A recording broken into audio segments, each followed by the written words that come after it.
બાકી છે, કેવો પડકાર હવે સુધી છે? પક્ષ અમારા બંને મજબૂત છે, હમ. બરોબર છે, પણ અમે લોકો એકદમ ઈમાનદારી પૂર્વક, એકદમ શ્રેષ્ઠ કામગીરી સાથે, એકદમ ગણો ને કે એકદમ આમ લિબરલ, શાંતિથી અને એકદમ પબ્લિકની માનસિકતાને સેટ થાય એ રીતે જ અમે લોકોએ પ્રચાર કર્યો છે.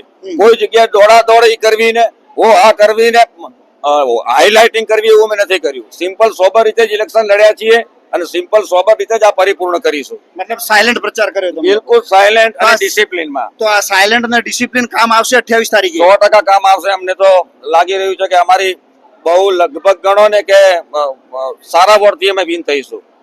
તમને ભરોસો હોય? 100% ભરોસો છે.